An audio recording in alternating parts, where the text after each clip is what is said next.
Netcasts you love. From people you trust. This is TWiT. Bandwidth for the Tech Guy is provided by Cachefly. CACHEFLY.com. Hi, Leo Laporte here. It's time for the Tech Guy show on the premier radio networks, including now we crossed the 100 station mark. 100 of the best stations in the U.S. and Canada. Yay! And, of course, XM Channel 158 and right here. This is episode 662 from May 2nd, 2010. I think you'll like it.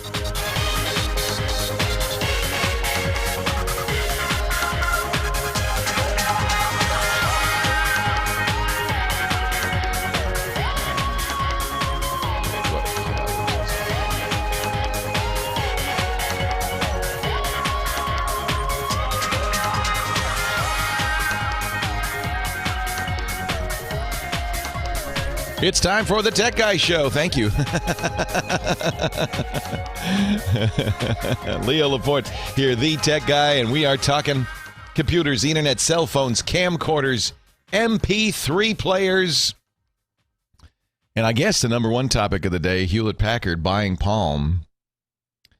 Kind of a sad end, but maybe not so sad. Maybe a better end than anybody had really possibly thought for Palm. That's certainly me. I thought it was all over. I thought we were going to see Palm shutter its doors. There were rumors, that Palm was for sale. We kind of knew that, and people speculated, well, who would buy Palm, and why would anybody buy Palm? A quick, brief history of Palm would have to go back to the earliest days of the PDA. Palm created the Palm Pilot. You remember that? It wasn't the first PDA by any means. In fact, the term PDA was coined by John Scully when he was working at Apple Computer. He dubbed the Newton the first personal digital assistant, and he predicted, as it turned out, not far wrong, but perhaps a little prematurely, that it would be $1 trillion market in just a few years. The Newton did not take off because of, frankly, very weak handwriting recognition. There were other devices. I used a Scion. I loved my PSION. That's still alive in some ways through the Symbian operating system, which is the same Scion operating system. But it wasn't really until the Palm Pilot came along. Jeff Hawkins, Donna Dubinsky, Ed Colligan founded Palm Computing, originally to do handwriting recognition. Jeff had created something called graffiti. There was a modified alphabet that a computer could easily understand. See, this experience with the Newton told everybody, well, you can't just do handwriting recognition. It doesn't work. But after looking around for somebody to use graffiti, they realized maybe we better build the hardware ourselves.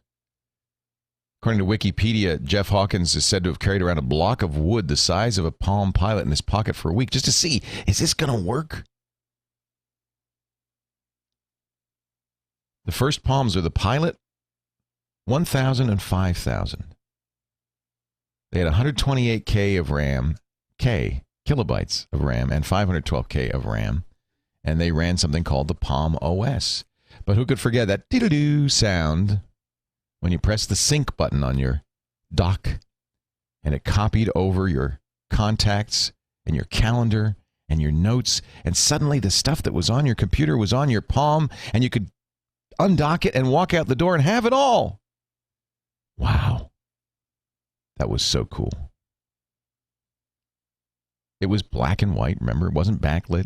It didn't matter because the big thing was it synced with the desktop. Your data was on both. Huge. 3Com bought Palm, and the founders, Jeff, Donna, and Ed, didn't like that so much, so they went off and started something called Handspring. This was in 1998. They licensed the Palm OS for Handspring, and they made the Visor. You remember the Visor was a clone of the Palm, but a little bit better, and had something called the Handspring modules that allowed the Visor to add capabilities, including the ability to get data from the cell phone network, even to make calls. It was, I think, one of the very first smartphones. Not very, very ungainly, very ugly, but it worked. Remember the Palm 7? I remember David Pogue of the New York Times coming on. He had the first Palm 7 coming on my TV show, The Screensavers.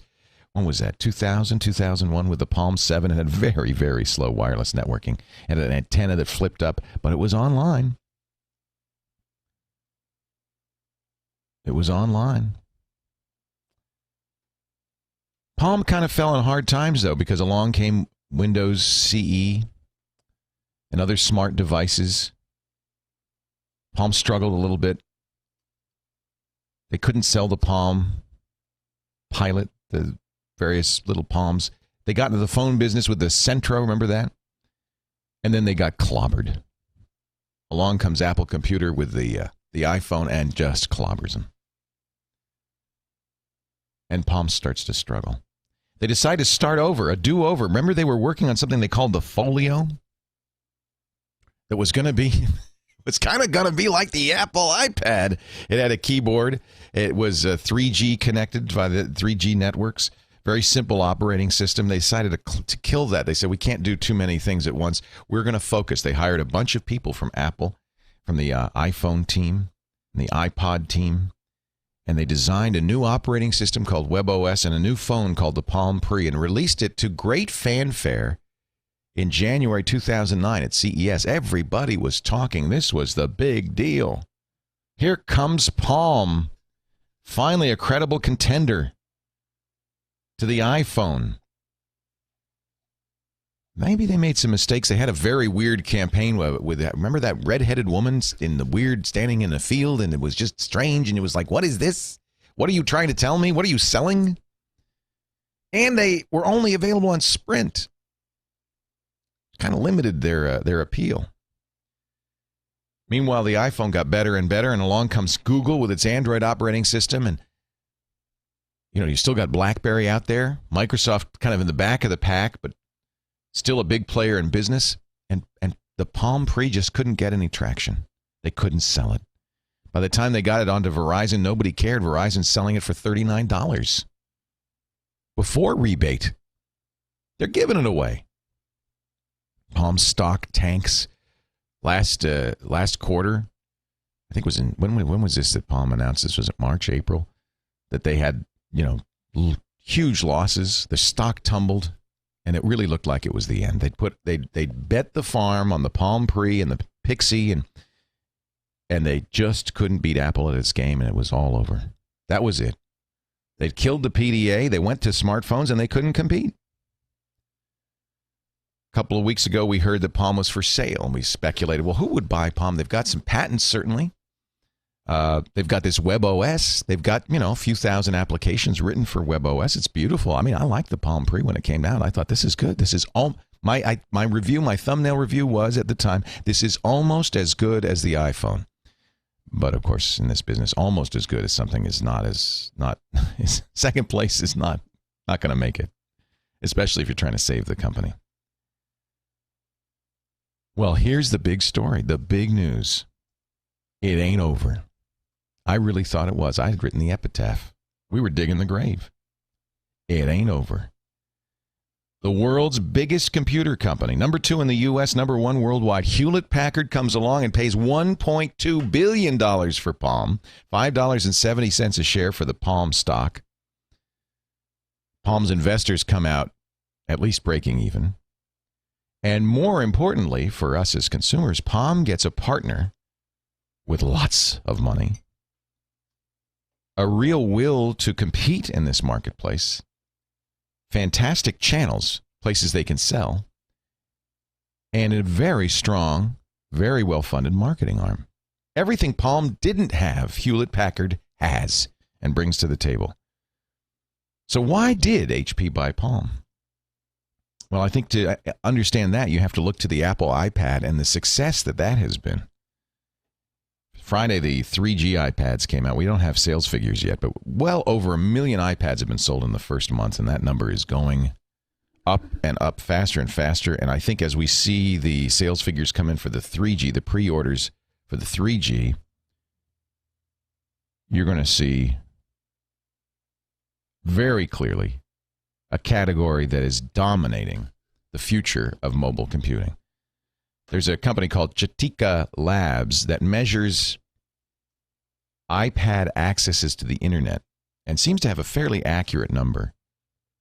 They were at 1 million iPads sold 3 days ago. They are now at 1.35 million iPads. Probably another 300,000 iPads going out this weekend.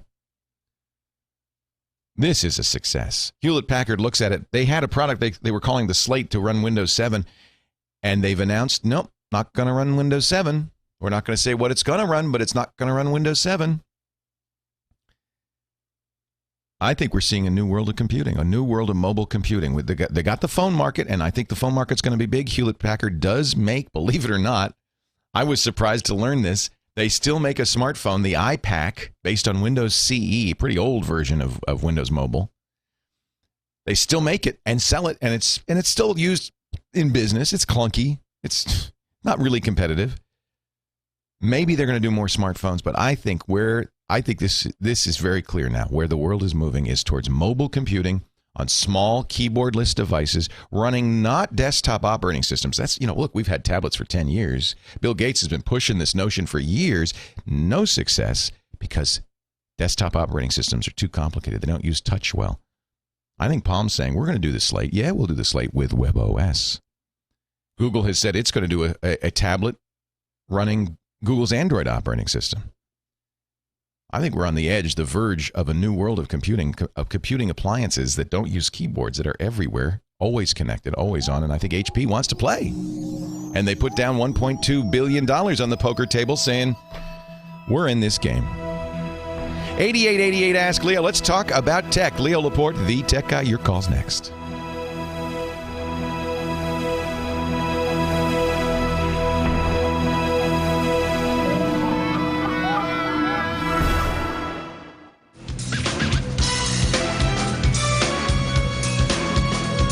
This always sounds like James Bond to me. Is this James Bond, Luis?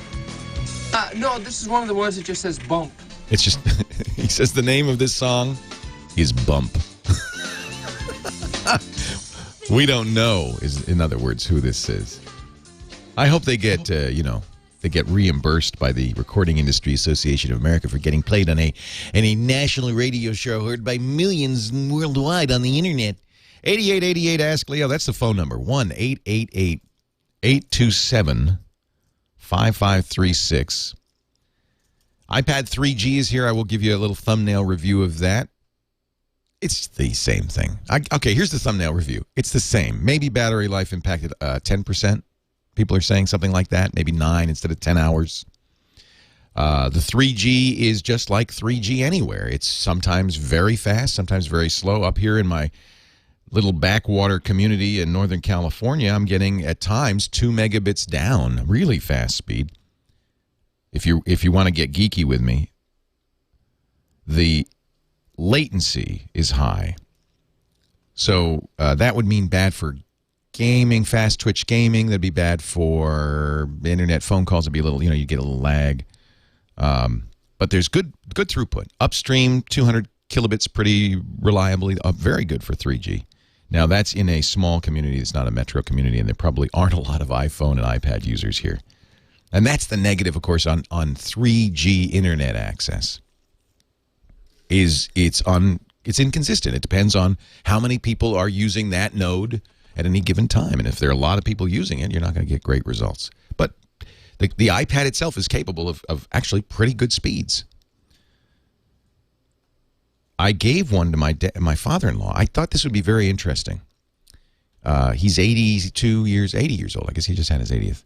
And mobility, a little tough. The computer's downstairs. It's on dial-up. But he loves looking at, he's a former high school science teacher. He loves facts and figures, loves the internet, loves doing searches and learning stuff, uses email a lot, loves to forward those jokes. So, he's pretty wired. But it's a long way down. He's got dial-up, and he's always got little problems here and there with kind of trying to get it to work and so forth. So I got him a 3G iPad, and we'll hook it up. I think for him, there's two levels that Apple is offering through AT&T, and you sign up, by the way, on the iPad. It's kind of interesting. There's just a new account. You can't attach it to an account or anything. It just is. And it's $15 for 250 megabytes a month. Twice that, $30 for unlimited. You just use it all the time. They say, no, we don't. There's no artificial, bandwidth, 5 gigabyte, nothing. As long as you stream 24/7, and it's $30, they say. We'll see.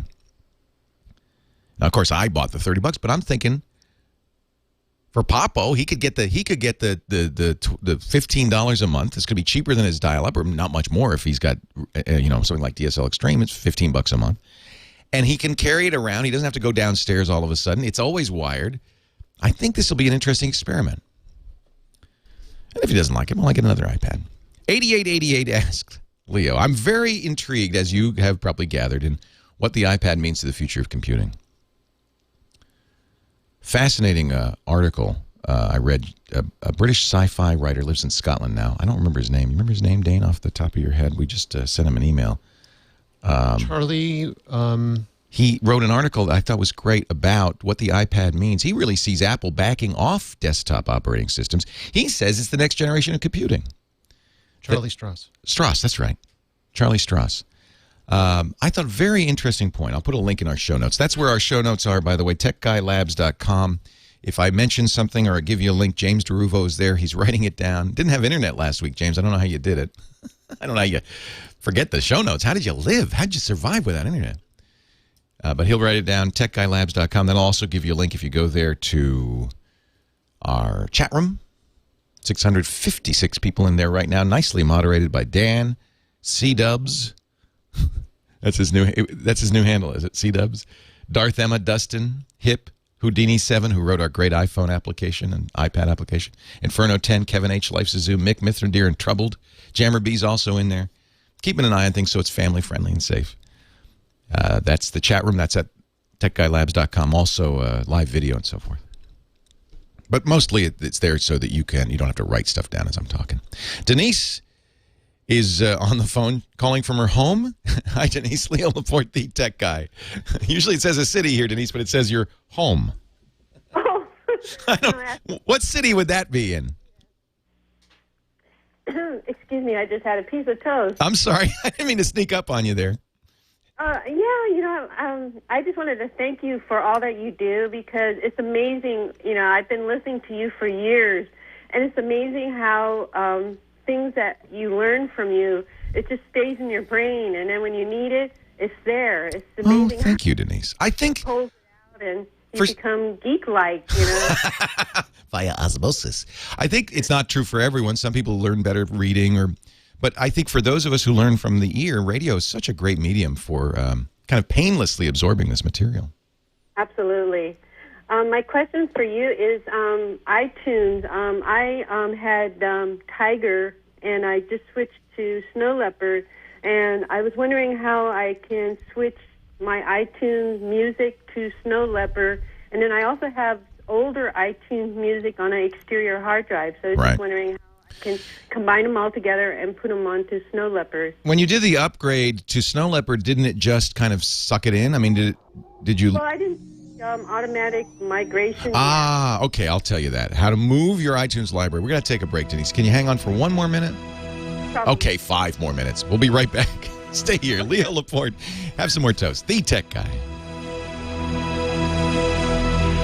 Leo, try to get what city she's from, because she's hiding something. Home. Did she tell you home? Where are you calling from today? I'm calling from home. Gina says that's what she said. And she didn't answer your question, too. She went straight. She's avoiding the, maybe she's, she's probably just up the street. She's in the house. Get out of the house. Leo Laporte, the tech guy, and our good friend and home theater expert Scott Wilkinson is here. Editor-in-chief of the Ultimate AV Magazine at ultimateavmag.com. Columnist for Home Theater Magazine at, guess it, yes, hometheatermag.com. I'm thinking they're related somehow. Yep. Published by the same company. How are you, Scott? I'm great. How about yourself? That's a massive microphone you got in front of there. What is that, a Yeti? It is. It is. Yes, I've been using the Yeti podcast mic, THX certified podcast mic from Blue Microphones. I've been doing beautiful. it on my podcast. Yeah, it's really nice. Yeah. It's got a USB port to go right into the computer and a headphone port to connect your headphones. Different polar patterns. So, for example, if you're on a podcast and you've got somebody sitting across from you, you can set it so that it picks up somebody coming from two sides, opposite sides of the microphone equally well. It's pretty cool. The only thing about it that I don't like, it's huge. I've never seen such a big microphone. Yeah, it's kind of retro, actually. Yeah, I like it. Blue does. Yeah, Blue does really nice mics and really nice design as well. So we have a caller on the line, and she's eating toast, and I want to just quickly finish our call with her, if you don't mind. Oh, sure, absolutely. And then we'll go right to Scott. Great. Denise, you're very patient. Thank you. Hi, Leo. So you've swallowed the toast. You moved from tiger to snow leopard. You did not do the migration. Did you format the drive? What did you do? Yeah, I just set it up, and I'm just running it. Okay, so when you did the upgrade, there's some choices when you do an upgrade in an operating system on a Mac. You can do the archive and install, where you take the old operating system and moves it to the previous system folder. Is that what you did? You don't remember? No, I haven't even opened up iTunes yet. I bet you, if you did the defaults, like you didn't do any special stuff, open iTunes, and guess what? Everything's still there. Oh, okay. It should be still there because it didn't get moved. What happens in the normal default of an upgrade from Tiger to Snow Leopard, I believe, well, maybe not from, yeah, I think so, is it just installs on top of it. And so iTunes shouldn't have changed. If it did, then all you do, if you open iTunes and there's nothing in the library, then all you have to do is open the iTunes and say import the music, find where the music is still, and import it in. Now, there's some setting, and by the way, you could do that from the stuff on your external drive, too, the old stuff. There's some settings you should be aware of. You'll find them in the Advanced tab of the Preferences in iTunes. And I want you to take a look at those. It tells you where the iTunes folder location is. That you should just probably leave unless you want to have it on the external drive or something like that. Mm-hmm. It also says there's two checkboxes. Keep iTunes media folder organized. That means iTunes will then move the music into album and artist folders and rename the files with the disc number and the track number and the song title. So it uses its own system. Some people like that, some people don't. You don't have to use it, but I would say unless you have a reason not to, I would. Okay. And then here's the one that's going to be important to you. Copy files to iTunes media folder when adding to library. And you probably want to do that. What that will do is move the files from where they are now, if they're not where you expect them, into the iTunes music library folder, which is inside your home folder, inside music, inside iTunes. So it's kind of where iTunes can have its folder anywhere, and it can leave music anywhere. But generally speaking, unless you have a compelling reason to do otherwise, my recommendation is to let iTunes organize and name the music as it prefers, just to avoid confusion. Does that make sense? Doesn't matter because my Tiger is on G4 PowerPC. No, doesn't matter.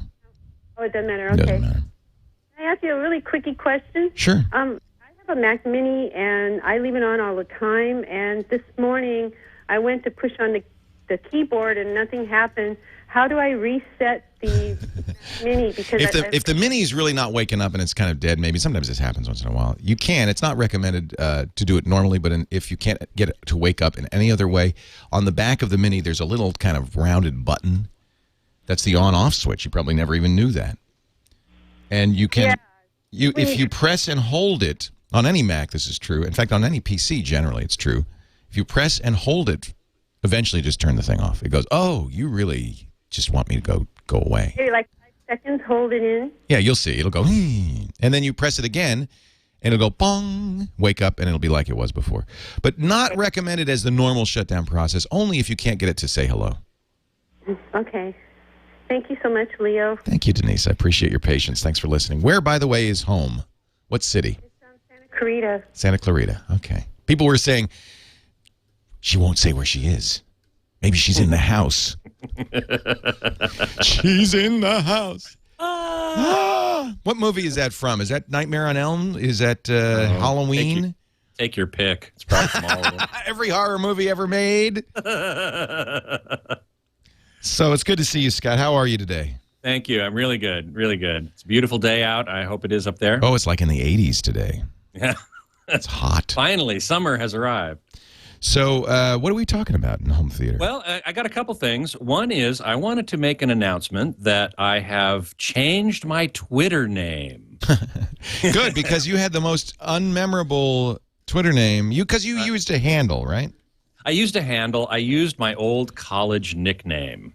Which, of course, only you and your old college buddies know. Exactly. Yeah. So I tried to get my name, Scott Wilkinson, but it's already taken, of course, by someone who doesn't post, who doesn't tweet, and doesn't follow anyone. You know, that's funny because there's somebody has Leo, twitter.com/Leo, and there's a process that somebody told me about, and I've done this, nothing's happened, where you email them and you say, can I have this name? And if the name is inactive, they'll give it to you after a while.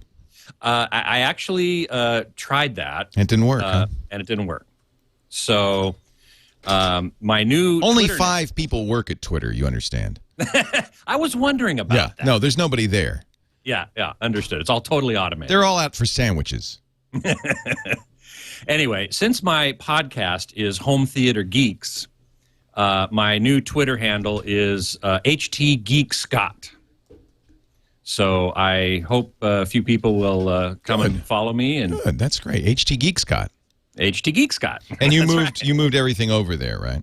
Yeah, all I did was, in fact, it's very easy. It's easier than I thought. I thought I'd have to establish a new account and then sort of tell everybody to, go follow me over here.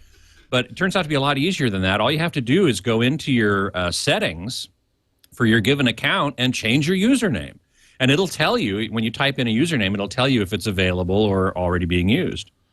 And Dane tells me, by the way, that if you go to tweetclaims.com, this is not a service run by Twitter, but they will monitor your name. I'm doing this, by the way, for Leo. And if anybody kind of discontinues Scott Wilkinson, they'll snag it for you. Ah, well, I might have to go check that out. Yeah, I doubt it works, but anyway. Anyway, so I wanted to let everybody know that my Twitter handle or Twitter username, whatever you call it, is HT Geek Scott, and hope follow him. So let's answer some questions. Sure. I got a great one here from Kurt Miller, who wonders about the difference between 7.1, Odyssey DSX, and Dolby Pro Logic 2Z. These are all on Blu-ray discs. Different? No. What is it? These are all multi-channel audio processing functions that are available mostly on AV receivers. These are surround sound functionality. Surround sound formats, yes. 7.1 is your standard 3 channels in front, right, left, and center, and 4 channels in back, or 2 to the sides, 2 surrounds to the sides, and 2 surrounds to the back. Odyssey DSX synthesizes 2 or 4 more channels in the front, what are called the height channels, which are higher than your normal speakers, or wide channels, which are outside of your front, right, and left speakers. They're kind of like 60 degrees to one side or the other. Dolby Pro Logic 2Z adds height channels, does not add wide channels. And he asks which is better. Well, hang on. We'll answer that question in just a moment. Scott Wilkinson with us, Leo Laporte, the tech guy. More of your calls to come right after these words. Leo Laporte, the tech guy. 8888 Ask Leo is the phone number. We're talking about computers, cell phones, camcorders, the death and rebirth of Palm, the Phoenix-like rebirth of Palm with its acquisition by HP, and a whole lot more. 8888 Ask Leo, that's the phone number. Right now on the line with me, Scott Wilkinson, our home theater expert from the Ultimate AV Magazine, ultimateavmag.com. We were answering a listener question about these surround sound technologies and which is best. Yep. And the answer is, it depends. Yeah. What's the answer? Dolby Pro Logic 2Z is based on Dolby Pro Logic 2X, which is long-established, well-established format for surround sound. In particular, it lets you expand two-channel sources to 5.1, 6.1, 7.1, and 2Z lets you expand it further to these height channels, which are mostly for ambience. Now, Odyssey DSX does much the same thing, except it requires a 5.1 channel input. It will not expand two-channel. So if you want to expand two-channel, Dolby Pro Logic 2Z is the one to use. If, however, you want to establish what are called the wide channels, which are putting two speakers outside of the boundaries of your normal left and right front speakers, Odyssey DSX is the way to go there. I haven't heard a demo of Pro Logic 2Z, but I have heard one of Odyssey DSX, and it works really, really well. It's based on the whole idea that Tom Holman first researched. He was my very first podcast guest, by the way, that said human beings can localize the direction of where a sound is coming from much more precisely from the front than from the rear. So to him, it's a little odd that 7.1 was developed after 5.1, such that you have 7 channels or 4 channels behind you and only 3 in front of you. To him, that's backwards. You should have more in front because your ears are more sensitive to location in front. Correct. That's exactly It's the same issue right. with subwoofers, where you don't really know where low-frequency sound's coming from, so it's not so important where you position subwoofers. Not in terms of directionality. It is important, however, in terms of minimizing the problems of what are called room modes or resonant modes. So I didn't mean to your sidetrack you there on That's subwoofers. okay. No, that's a very important point to make, and I'm really glad you brought it up because, you can just put a subwoofer anywhere, but it might sound really funky. It might, you might not hear one frequency and hear more than you should of another, and so on and so forth. Right. Anyway, so that's the answer: is if you have a 2-channel source and you want to add height channels, go with Dolby Pro Logic 2Z. If you have a 5.1 source and you want to add height or wide channels, Odyssey DSX is the one to go with. And this reader's Onkyo TX NR807 receiver offers all of them. You can do any of them you want. And so depending on what the source is and what the goal is, either one of them will work just fine. You want to do one more before we go? Sure. Here's one from Rob, and whose last name I'm afraid I can't pronounce. He's from the Netherlands, Mulendix, perhaps. And he wonders about why don't flat panels have an overscan control? Now, what the heck is overscan, you might ask?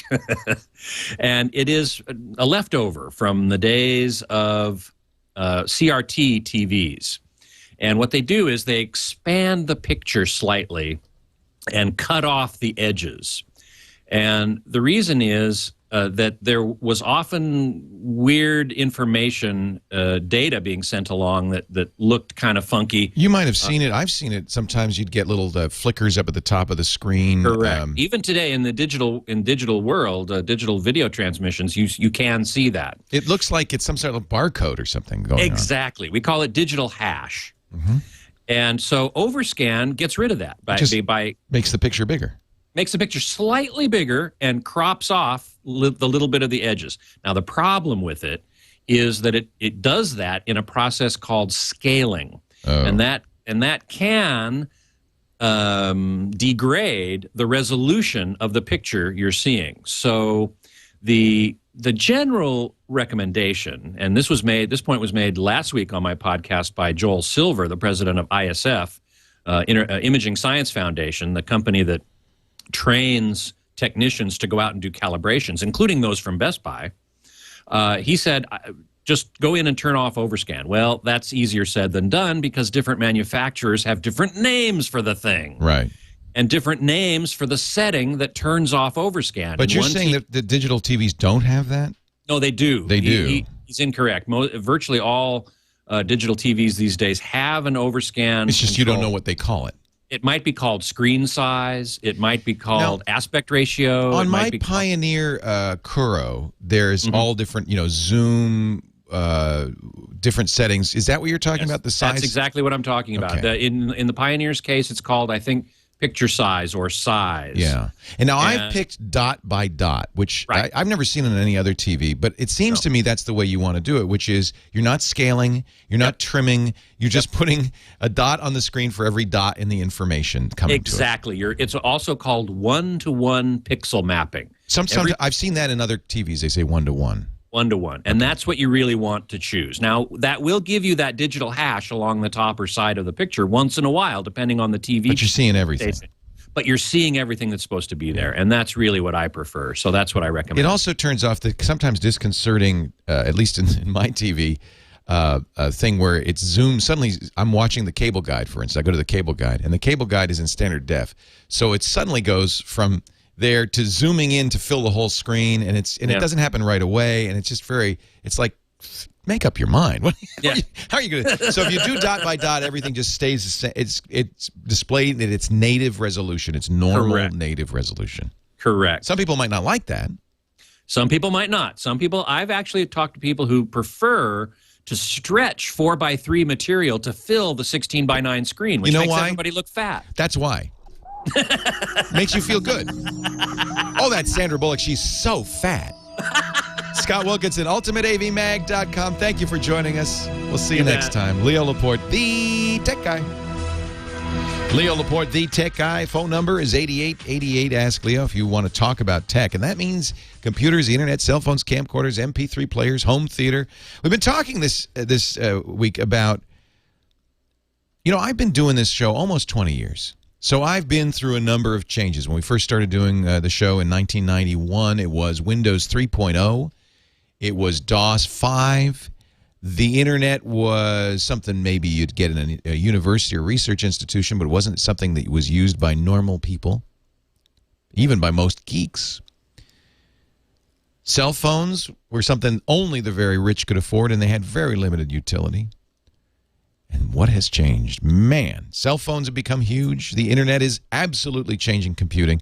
And I think we're going through another big sea change right now. And I say that from my position here as an old man who's been through a few of them already. I think we're seeing a move from desktop we saw the move, really, from desktop computing to laptop computing. We saw the move towards mobile internet, ubiquitous access with smartphones. And I think we are now seeing a hybrid device that is a mix between a laptop and a smartphone. The iPad is just the first of what I think will be many, many devices that are meant for normal humans. They're computing devices, but much simpler, much less flexible, but much easier to use and much more portable. And I think you're already starting to see companies jockey for position. That's why HP bought Palm for $1.2 billion. It's interesting because HP also at the same time, and somebody pointed out in the chat room, and I think it's true, that we haven't heard an official announcement from Hewlett-Packard, but Mike Arrington at TechCrunch, which is a tech blog that does specialize in rumors, sometimes not well sourced. Mike Arrington says that HP has killed the slate, or at least won't be doing it with Windows 7. I think HP will do a WebOS tablet of some kind. And that Microsoft, the gadget blog Gizmodo really kind of put Microsoft in an interesting position. They showed a complete made-up, fabricated concept video of something called a Courier tablet that they claimed Microsoft was going to produce. It was a 2-page tablet that had, differing abilities in each side of the tablet. It had some very interesting. It was a very interesting video. Let's put it that way. This week, Microsoft said, "We're not making that." We do all sorts of things as concepts in the lab, but we're not making that. But believe me, whether Microsoft or HP is doing tablets, this is a category that is about to take off. And I do believe, just based on the sales of the iPad alone, this is a new way of computing, and we are about to go through a sea change. And Apple is really taking the bull by the horns. They said, this is the future for us. Why? Well, again, I refer to this Charlie Strauss article. I thought a great article in which he points out that the margins, the profit margins in PCs are nothing. These have become commodities. Think about it. When you choose a PC, do you really care about brand that much? Mostly not. Do you look at the price? Yes, you do. Do you get the cheapest one you can? In many cases. Is there a profit margin in that? No. The netbooks were the huge category last year. These computers that sell at $200 to $300, little laptops. Nobody's making money on those. Not the manufacturer, not Intel, not Microsoft. They hate these products. They'd love to kill the netbook. But we're telling them we want ubiquitous, portable, cheap devices. My friends, the PC, if it's not dead, it's not feeling very well right now. 8888 Ask Leo. We are in, this is what I love about this business. It changes constantly. We are in the middle of a big sea change. Poor John. I feel bad for you. Oh, I forgot to mention, and I'm going to get you in a second, John. Scott Wilkinson's our home theater expert. He does a podcast on my TWiT network. It's twit.tv/HTG. And on Monday, his guest will be Etienne Fortin, who is the CEO of a company called Sensio. They specialize in 3D, but for both TV and cinema. So I think another very interesting, very controversial topic on the Home Theater Geeks podcast with Scott Wilkinson tomorrow. I said before, and I'm gonna stick with this one. Just as I think the iPad is a revolution, I think 3D TV is a gimmick, and I think it's toast. About to be consumed by our last caller. John in San Diego was the last caller. I ran out of time. John, I appreciate your patience, and I'm glad we were able to get through. Welcome to the Tech Guy. Thanks, Leo. Appreciate you taking the call. Verizon's telling me that it's time for me to pick a new phone. I love it when they do that. And you know why they do that? Because when you do, you get another 2 years servitude. Exactly. So I'm thinking it's maybe time to tell them I want a different service. But I don't know. I'm thinking, Dan Hesse and his little commercials are kind of appealing to me in that, hey, for $70 you can get the internet, you can get web, you can get, phone service, yada, yada, yada. However, I don't know how good his company is. Yeah, it's really interesting. Is that Metro PCS that you're talking about? I haven't the slightest idea. He's just talking about commercials saying, look, you get you go for a 3G phone or a 4G phone and you got to have internet service and it's just extra. But you're talking about these great Sprint ads where Dan is saying, I've changed the company, and he's in that white building. Yeah, exactly. I remember those. It appeals to me, but I don't know if I'm being suckered. I like Sprint. I have to say, Sprint is a feisty little company that makes good phones. If you are in an area where Sprint has good service, they make excellent high-speed internet access available, and they are very competitive because, frankly, there are 5 cell phone companies that are big players in the U.S. Verizon's number one. AT&T's coming on strong thanks to the iPhone. Then there are kind of the also-rans of Sprint, Nextel, and T-Mobile. And then, of course, you have, Metro PCS and others like that. And frankly, T-Mobile and Sprint have got to come up with ways to compete with Verizon and AT&T. Verizon and AT&T are growing. I mean, they're really becoming the monsters. So I think that you do get an advantage going with a number 2 company or a number 3 and 4 company. They try harder, just like Hertz used to. Or was it Avis? Well, I agree with that, but I just don't know if they're going to be around or they're going to merge with somebody. They'll be around. Yeah, and so you're in San Diego. I don't know what Sprint coverage is like there. That's the first thing I would do is ask some Sprint owners, what do you get? Now, one good thing is all cell phone companies will give you at least 2 weeks, usually 30 days with the phone. And if you say at the end of that time, I can't get access in my home or office, they'll say, fine, we'll take the money back. You don't owe us anything. We'll take the phone back. You don't owe us anything. So, right, but then don't you have to re-hook up with who you... Well, then you got... Yeah, so before you quit Verizon, I might try that. Yeah. So I guess my question is now is that let's assume I want to give them. The ads have also said we'll give you 30 days. If you don't like us, we'll. And I would take advantage of that without canceling Verizon. Look, let me be blunt. All cell phone companies stink. That's not as blunt as I'd like to be, but they're all terrible. Some are marginally better. Some have better customer service. Some have better phones. Some have better coverage. But your mileage may vary with all of them. And I don't know anyone who hasn't at one time or another hated his or her cell phone company. It's like the cable company. Yeah, well, Verizon is okay, but they're no great shakes, and they don't offer you very much because they are the biggest. I'd rather go with somebody who's offering me, some. So I like Sprint. And by the way, I have phones for all 4 carriers because I have to try all the different phones, and I can't tell a difference. To be honest, I think Sprint's data network is very good. They were very early on, went with high-speed data, and I think it's very good. Although Verizon may be the winner in this one, starting later this year and early next year when they move to this new LTE, long-term evolution, high-speed data. It's really fast.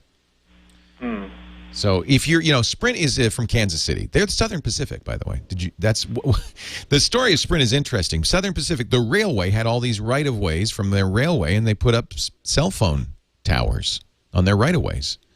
And they got in the cell phone business very early on, and that's who Sprint is. Okay.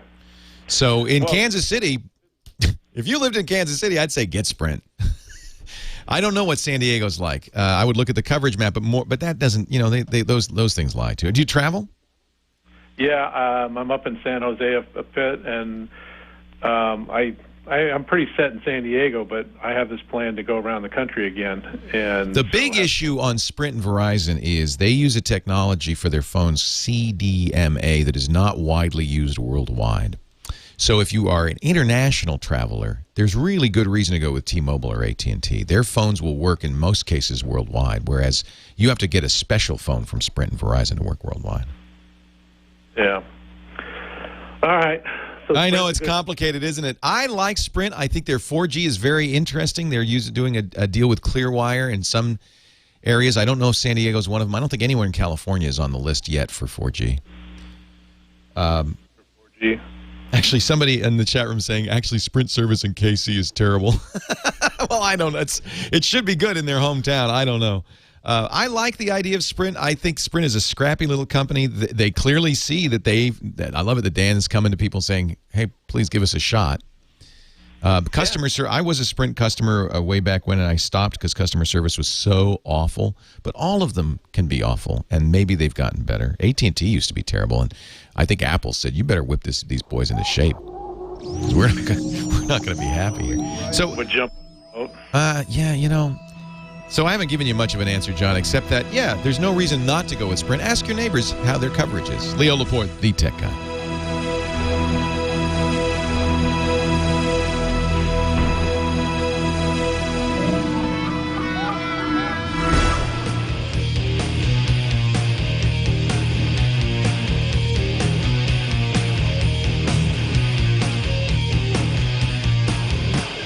Leo Laporte, the tech guy, 8888 Ask Leo. You got a question, a comment, a suggestion.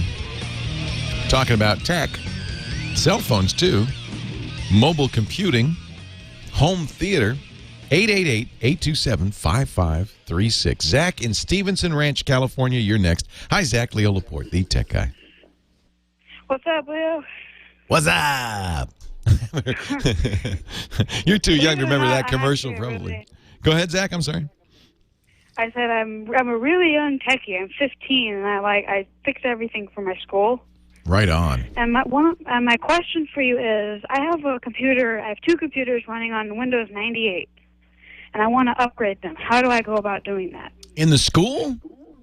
Yeah. Not your personal computers. These are old school computers. They're Dells, but they're really old. All right, Zach. I'm going to challenge you on this one, okay?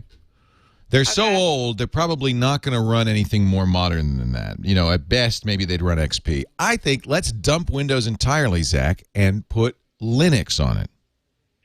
Okay, and how do I get one of those? It's free. Now, here's the beauty, and this is school will love this. You'll say, look, I'm going to get these computers back performing, and usable for free, because Linux is an open source free operating system. I think if you're a tech guy, Zach, you ought to know about Linux, and you ought to use it and get to know it. But I've never used it, actually. Yeah, this is a great opportunity for you.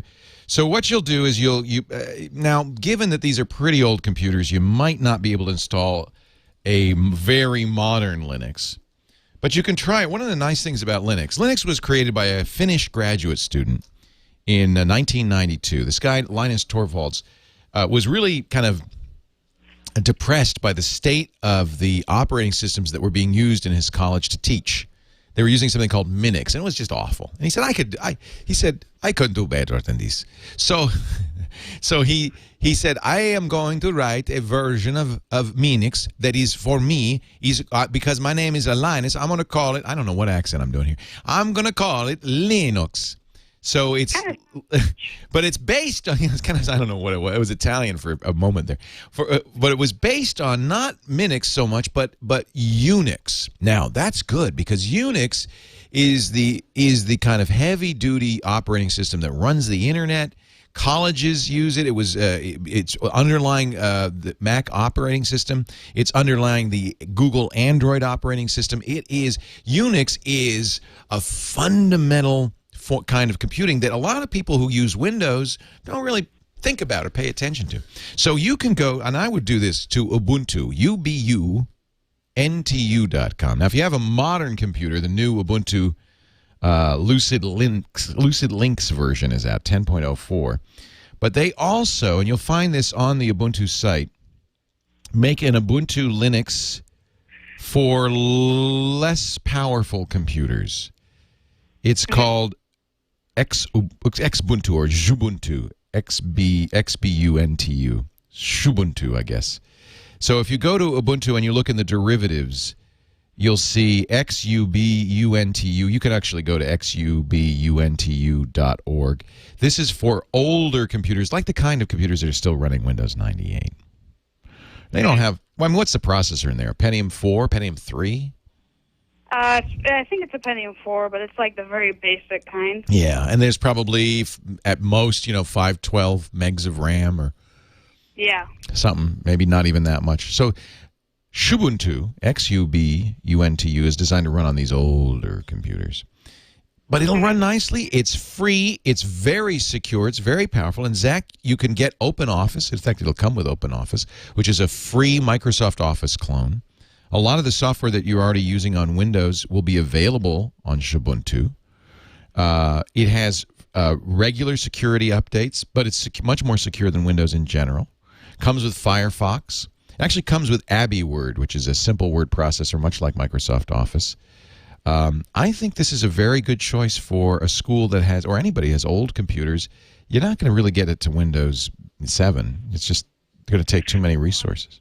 I was hoping for Windows XP, but of course you need a CD for that, don't you? Yeah, you don't have a CD on these machines even. No, not the one. Wow. Wow. Now that might pose a problem. They're only floppies. They have hard drives. Yeah, they have hard drives. This is an interesting question. How do we install this?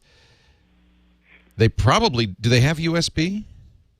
Yeah, they have USB. Okay, if USB works on these things, you might be able to install it. You're going to have to do some research on the internet, but this is good, Zach. You are going to learn so much. Somebody in the chat room is suggesting, I think this is another good one to look at, Edubuntu, which is for education. Edubuntu. Has some nice educational features. You're in a high school. You may not need to go with Edubuntu, but they do have some stuff that schools like a lot, including teacher stuff. Yeah. And it's free. If you had a CD, I'd feel better if you had a CD, because then you can put a CD in there and try it, boot it, and see how it works without installing it. Yeah. You might invest in a cheap. I mean, they're $50, $40. See if the school buy an external USB drive, CD drive. I have 2 flash drives. One is a 2 gigabyte and one is a 1 gigabyte. Plenty. You can also install over the network. Linux will install over the network. You could install on a computer with. This is not easy, but you can install on a computer with a CD and then move the hard drive over. I wouldn't recommend that, probably. You can also get older versions of Ubuntu that are designed for older hardware. I think this is the way to go, Zach, and boy, you will learn a lot.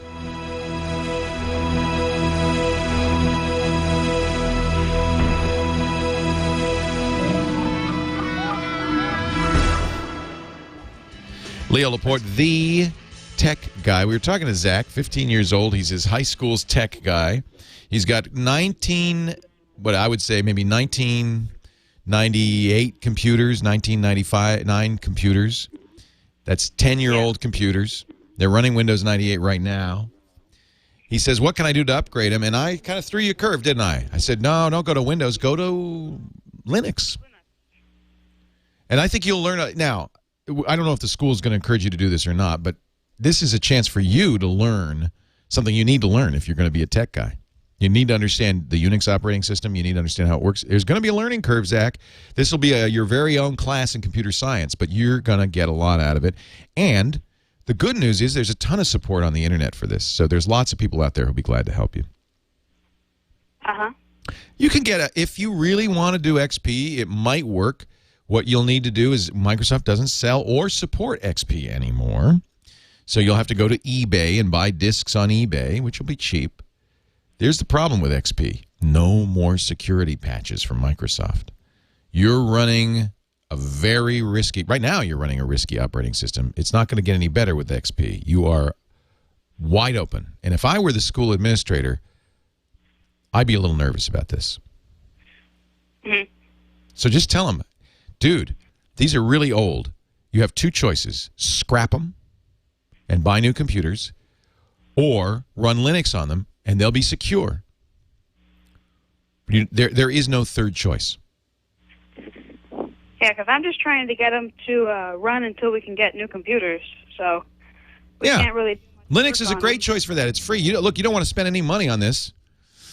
I know. Yeah. I know school budgets are tight now, so this is a great choice. And boy, what a learning experience! If you can get some other kids to help you, maybe do a little. This could be Zach's Linux class. Do it all together. That's how you should do these things, I think. Boy, I remember in high school, that's how I learned, was not so much in class. The clubs and peer teaching. That's a really great way to learn. And I tell you, if you're learning technology, it's almost the only way. As you may be lucky if you're in a school that has one or two geeks as teachers. If they're really up on it, maybe they can provide mentoring and help. But a lot of times in the schools, if you're going to learn the latest technology, you're going to teach yourself. Kids know more about this nowadays than the grown-ups do. Paul, New Mexico, Leo Laporte, the tech guy. Hi, Paul. Hey, Leo. How are you doing, sir? I am fantastic. How are you? I'm doing great. Hey, I bought an iPad 3G, and it was because of you. It's actually, you do a lot, and you have a lot more influence than you really like to believe. It was because of you I bought my first iPod. Because of you, I bought my first Mac. Oh, dear. And it's because of you, I bought my first iPad 3G, and I got to tell you, I could not be happier. Good. For all the people who are hating on it and not understanding it, you actually have to go and pick one up and use it. And once you do, then you totally get it completely. That was one of the things that I realized, because I was fortunate. I went to the launch event. I'll never be invited to another Apple event, but that's another story. But I went to the launch event, and I did hold one. And it immediately became apparent that it was much more than the sum of its parts, that it wasn't just another tablet. We'd seen plenty of them, and they were very unsatisfying. And there's just something about it. And a lot of pundits said, well, the iPad is just a big iPod Touch. And that's true. Oh, what's wrong with that? But exactly. That's true. And I think it kind of is unfair to say that. It's like saying my swimming pool is just a big bathtub. Yeah, it's true. But it changes things to have this big screen. Well, for me, it's a difference between, okay, if you go with the argument, and I do have a question for you, actually, before I get off, but to me, it's the argument of well, a Porsche just another car. Well, yeah, it does the same thing as a Volkswagen, right, but it does it a lot better, and it looks better, and it performs better, and that's the difference between an iPad and iPod Touch. Yes, they do very similar functions. However, you can either go to work in Volkswagen, which is fine, or you can go to work in the Porsche. Well, I also think that we're seeing a sea change, and this is something that we won't know for a while, but I think we're seeing a sea change in how technology presents itself to the world. And one of the problems with computers is, frankly, they're not very accessible. They're for geeks, and yes, real people are trying to use them, and that's why this show exists, because they're calling and saying, well, it's complicated. How do I do this? How do I do that? And it's true. They're just too complicated for normal people, and yet they're so incredibly useful. We're putting up with it. But what if you could make it so it wasn't so hard to use? What if you could make it so that it just kind of, you pick it up and it works and it's easy? You don't have security problems. You don't have to worry about where your files are. It just does kind of what you expect it to do. Wouldn't that be cool? Now, geeks don't like it because we've invested so much time and effort in how to use computers that we say, well, that's too easy. Where's the camera? Where's the multitask? I want more. But frankly, it's not for us particularly. These are for real people, and I'll be very interested as people like my father-in-law start to use them if it turns out to be better. Actually, Leo, that was a good side. Now we have the bad side of my question. Okay, good. When I got the iPad, I had to. One of the things I wanted to do was be able to. I love reading magazines. I had a subscription to Wired. I had a subscription to Macworld. I had a subscription to a newspaper, which I gave up a couple of years ago for an e-subscription online. And one of the things I was really looking forward to was being able to get these magazines on the iPad and be able to read them. And the experience, I have to say, is outstanding. It blows me away. But here's the dark side of it that I want to get your opinion on. And give you mine, too. My local newspaper, the Albuquerque Journal, decided to do e-publication a few years ago. Mm-hmm. And it's just basically, it's online, it's Java-based, and it works pretty well. It's pretty cool. But you also, when you buy the subscription, it's 40% off, and you get a Sunday actual newspaper with it, too. And it's a PDF. You can download it as a PDF, which works beautifully on the iPad. I also looked at getting Macworld, and I looked at getting Wired. Well, of course, the Wired isn't available yet, but there's some magazines on there.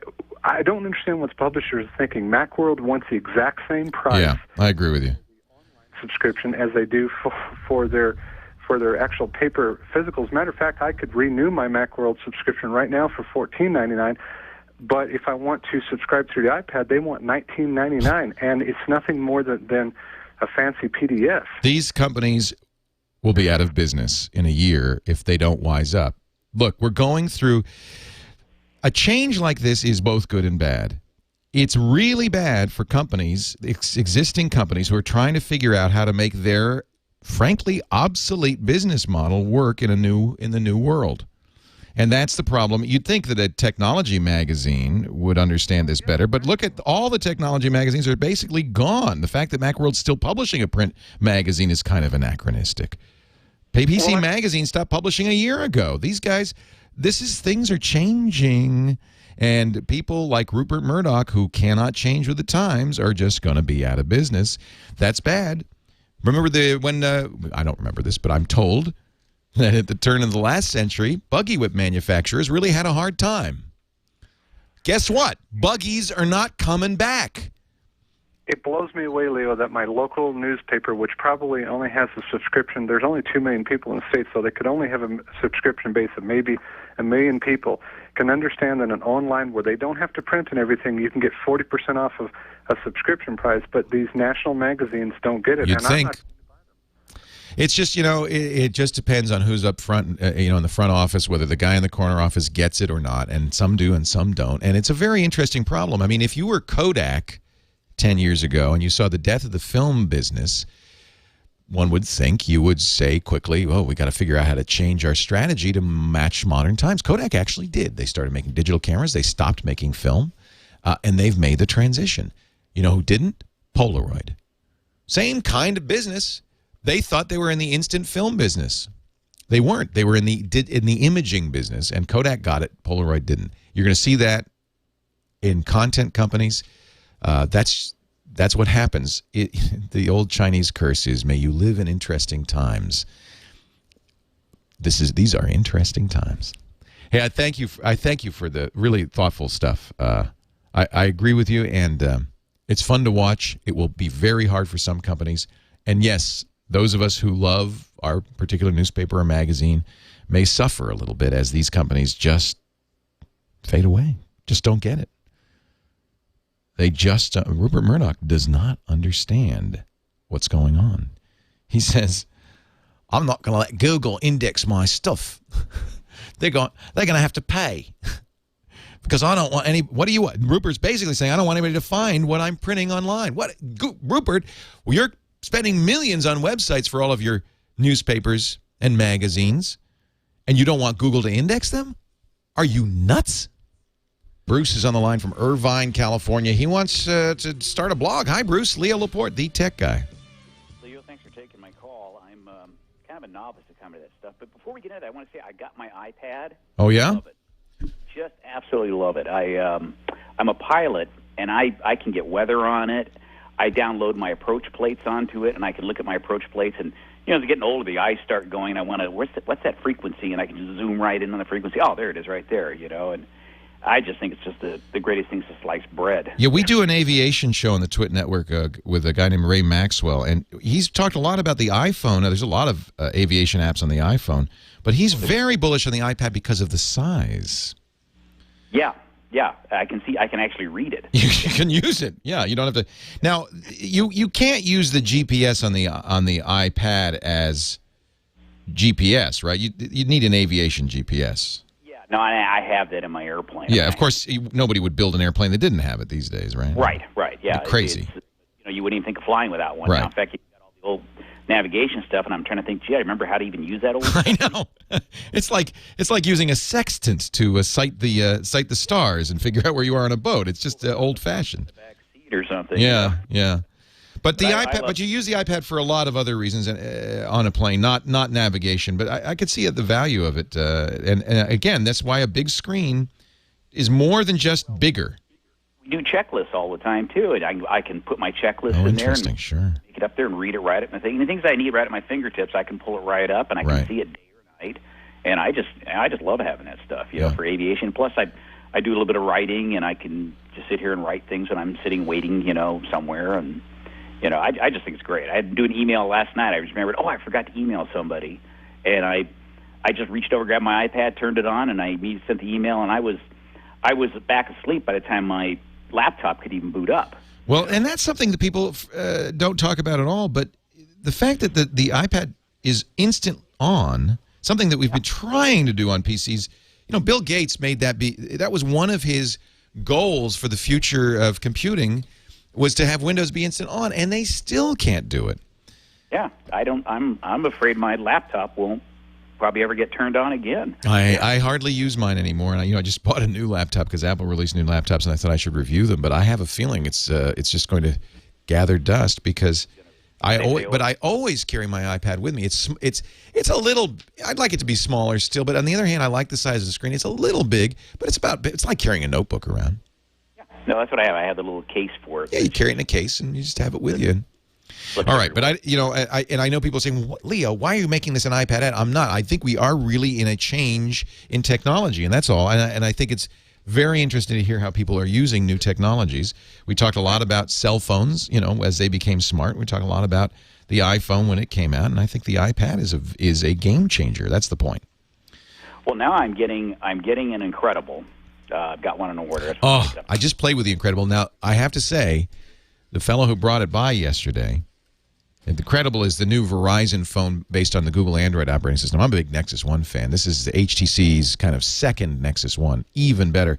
But he says battery life is not good. Oh, not the buy an extra battery. Yeah. At least, unlike Apple, you can have an extra battery and put it in when you need it. Right, exactly. But one of the main reasons I'm doing this the reason I called you is I'm doing a charity ride a week from tomorrow from New York to Washington, D.C. Oh, how fun. How long is that going to take? The 3-day, 300-mile ride. What a great idea. The Police Unity Tour, and it's a memorial ride for police officers that have, you know, died in the line of duty. Are you a police officer, or you just... I used to be, and I'm actually riding in memory of a couple officers that I knew back years ago that were killed in a helicopter crash, sadly, and I just thought it'd be a great opportunity to remember them, and I get sponsors for this, and all the money goes to the National Law Enforcement Memorial in Washington, D.C. What a great idea! Sponsoring me, and they said, "Well, keep us updated." And I thought, you know, I'm gonna try to. And I know about blogging, or I've heard about it. You know, I've never really done it. And I'm just thinking, well, what's the best way I can take my pictures, upload them, and put little notes of, hey, we're passing the Statue of Liberty right now. You're going to use your Incredible to do this? I was going to try to. Absolutely. I talked about it yesterday. Absolutely. It's free, and it's going to be the easiest way to do this is something called Posterous. It's kind of like preposterous without the pre. It's POSTEROUS.com. And the idea of this is you can email anything to it. Photos, video, MP3s, text. You could do it all from your Incredible. The Incredible's got an incredible camera, so you'll be able to take great pictures. Now, here's what's neat about Posterous. Of course, this will create a blog, and you can name it anything you want. And people can go to your Posterous blog. You know, I have a Posterous blog, and it's a standalone blog. They don't have a lot of design features. It's not very fancy, and there's a reason for that. It also will funnel your content to the appropriate secondary site. So if you upload pictures, for instance, you can have them go to Flickr as well as Posterous. If you upload video, it can go to YouTube as well as Posterous. If you upload text, it can go to your blog, or all three. So your Posterous is the beginning. It's kind of a publishing pipeline. It's a blog on its own, but it also can go to other places. And I think it's important to, you know, maybe not if you're just starting out, but for me, it's important to have a presence on Flickr and Twitter and have a blog and have YouTube and all of that stuff. And this supports all of that. Right, yeah, because I do have Facebook, and I thought about Exactly. So this way it'll also go to Facebook. Oh, okay. Then I can just, okay. So you upload it once, and you do it via email from your phone, and it goes to a Posterous blog. You can go, you know, policeunitytourier.posterous.com or whatever you want. But it will also, then you set it up. As you set it up, where else to go, and it will post every picture on Facebook or, you know, or anywhere else you want to go. Okay. Okay, I'll have to sit down and I'll pull my iPad next to me, and I'll pull that up and start reading on it, and and see what I need to do. I think you'll like it. And now, will it work with the iPad? Well, yes. Well, I'm looking at it to read it, you know, and I figured I would do it on the phone. I don't know how the iPad works with it. It'll work fine. Anything that does email, it'll work fine. It's easiest to get pictures from the phone, obviously. Well, the only reason I look at I just think right now, just so I could read up on it. I haven't got the phone yet, and then I can start playing with it. But it's just easier to read it on the iPad. I agree. Posterous.com. It really is a good solution for something like this, for an ad hoc blog. Leo Laporte, the tech guy. Leo Laporte, the tech guy. Man, we're having fun today. Hope you're enjoying the show. I am. Talking about computers and the internet and cell phones and home theater. Talking about iPods, digital photography, all of that stuff. 8888 Ask Leo. Now, normally in this third hour of the show, we do have Chris Marquardt, our digital photography guy, with us. He's still up on Everest. He did this last year, and he's doing it again this year, and I think it's so cool. If you go to everesttrek.com, we can see what pictures Chris is taking. Is that right? No, that's wrong. I'm going to have to get the right URL, because he's posting some really great stuff from Mount Everest. I'm sorry, Everest the Trek. Is that it? Yeah. EverestTheTrek.com is the website. He's got a podcast going on up there. He's sending video. Now, they're not at K2. They're not at the peak. They're at the last base camp before the peak, though. And that's quite a challenge to get up there. And, of course, Chris is a fantastic photographer. The shots they're getting are stunning. EverestTheTrek.com. When Chris gets back, we'll talk a lot about shooting yaks and other fascinating digital photography topics. PowerMax says, I have a friend who is on the trip, and he's my friend, too, Shaquille, who I met on our China trip last year with the Geek Cruises. His Twitter handle is I am Shaq, S-H-A-K. Shaquille is a security consultant, and he's up there right now taking pictures. A great photographer, Shaquille Tufail. So I've got two friends up there on the mountain. When they come back, we'll have a lot of fun talking about that. 8888 Ask Leo, that's the phone number. We can talk about digital photography. I can answer your questions, too, because I am an avid amateur hobbyist. Oh, I love talking about photography. But amateur is capital A-M-A-T-E-U-R.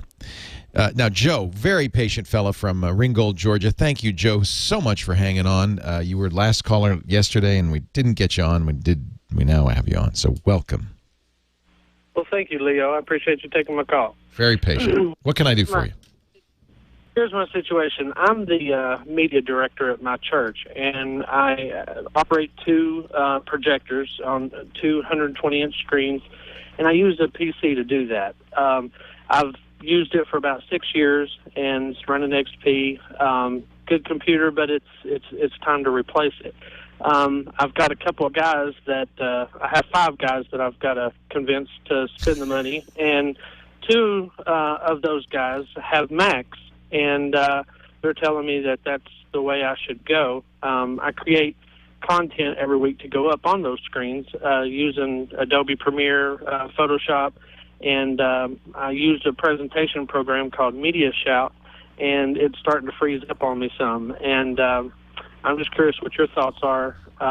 It's hard for me because the guys look at me for the tech advice, and I don't know if I can condone spending that much money for a Mac when I know I can build a PC for much less. Yeah, I think if you're comfortable with a PC, you're not going to gain anything by going to a Mac for something like this. I would stay with Windows. I don't see any reason not to use Windows 7. Is fast. It's lightweight.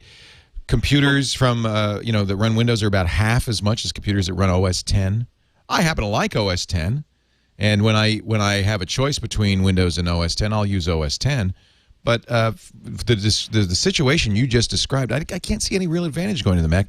The other thing that's going to be an issue for you is the software that you want to use. There is specialized worship software, presentation software out there. I think Media Shout's one of them. Yes, it is. And so that's probably not going to be available on the Mac. I don't know, but a lot of times this specialized stuff, they just write it for Windows because more people have Windows machines. Correct. I think they're coming out for the Mac in the summer. My buddy's been using Pro Presenter, and he really likes it. Is that Mac or Windows? For Pro Presenter? Yeah. It's for Aha. So that's, it's funny. We're getting back to the old days where when you asked me, what should I get? I would say, well, tell me what you want to run. What software do you want to run? And get the operating system that runs the software you want. So if you shouldn't be asking the question Mac or PC. You should be asking the question Pro Presenter or Media Shout.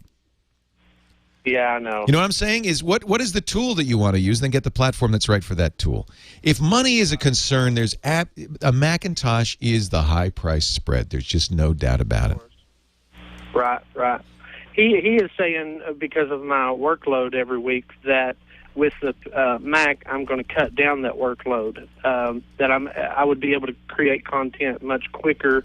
Well, he might be able to, but you're going to have to learn a whole new operating system. Yes. Yes. Now, I have to say, video editors tend to use Macs, although Premiere Elements is a great program. You know how to use it. You're comfortable with it. Why would you want to, yeah, sure, you could go to Mac and start using Final Cut. That's the kind of the creme de la creme, but you're fine with Premiere, and it's doing what you want. I think that's a biased point of view when he says, oh, you'll be faster on a Mac. I think you're faster on whatever you're used to. Yeah, that's true. And he's used to a Mac. Premiere. Right. Yeah. Now, Pro Presenter does do Windows as well as Mac versions, right? Oh, I see. Windows Beta now available for Pro Presenter 4. Okay. Oh, okay. So they are going to Windows just as Media Shout's going to Mac. It's kind of interesting. Well, my son has a band, a 5-member band, and we just recorded them. He did the audio. We recorded the audio with his Mac. Sure, because most recording studios use Macs. But does that mean? Guess what? Look, I'm a Mac bigot. I love Macs. I choose Macs when I can. What do I record and edit my podcasts on? Windows using Audition from Adobe because that's the best. Wow. Yeah, that's the best editing program I've ever used, and I've tried Pro Tools many times, and it just drives me nuts. I don't like the Apple solution. Soundtrack Pro I think is terrible. So I chose the platform for the tool. Gotcha. If you need a hammer, nobody's going to be able to tell me a screwdriver is easier or faster to use. You need a hammer. Right. So don't now look, and you probably didn't expect this from me, Joe. I'm sure you thought I would talk you into a Mac.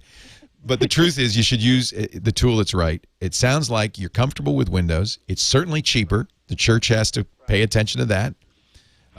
And if the software that you like is available on Windows, then I would use it. Now, if you go and try Pro Presenter and say, wow, Pro Presenter on the Mac, this is it. This is great. This is the best thing ever. Then you should get a Mac. Oh, wow. You see what I'm saying? Yeah, absolutely. That's an awesome answer. Last thing, I've always been, and I'm going back and forth with my buddy because I'm always doing video editing on my desktop. He's using his MacBook Pro to do the same thing.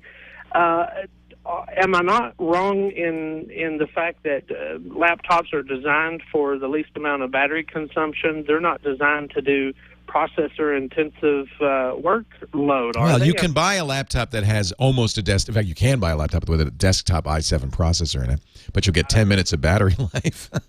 So you're right. I mean, a laptop that's intended to be carried around, they do make concessions for battery power. You're absolutely right. If you want a beast, and I think if you're doing what you're doing, you do want a beast, get a desktop. Right. Gotcha. That'll save you more time than the Mac or PC argument. Get the bigger hard drive, the faster processor, more RAM, bigger screen. All of that makes more difference than any of the OS 10 versus Windows argument. Nowadays, there's been so much cross-pollination between Microsoft and Apple that really Windows 7, OS 10, very similar. You know, if you showed somebody who came from another planet and said, you know, we have a great battle here on planet Earth between people who like this OS 10 and this Windows. Which is better, oh Zaron 3? He'd say, what are you talking about? It's the same thing. They got a mouse, they got a pointer, you click a button, it's the same thing. There's such little differences. It's like how many angels will dance on the head of the pin. It's the ultimate religious argument. Right.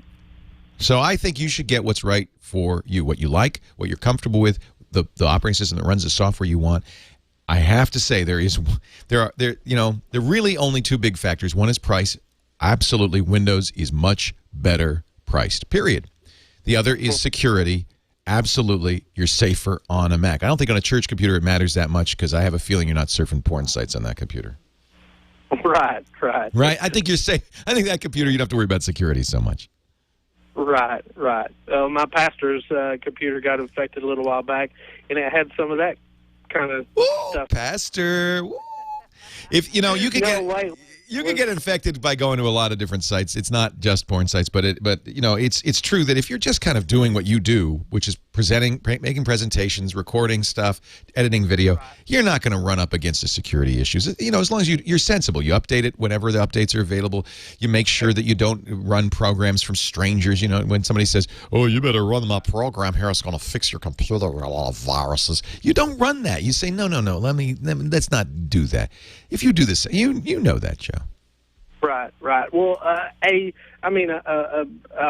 I'm running After Effects doing 3D rendering, there's no advantage of having a Mac with an i7 as opposed to a PC with a No, in fact, an i7 PC is much cheaper. Now, I have to tell you, if you go and ask my video editors upstairs to swap their Mac Pro running i7 with 8 gigs of RAM for a Windows PC that'll cost half as much, they'll strangle me. I got you. They love their Macs, baby. Hey, thanks, Joe. I really appreciate it. Good luck. God bless. Leo Laporte, the tech guy.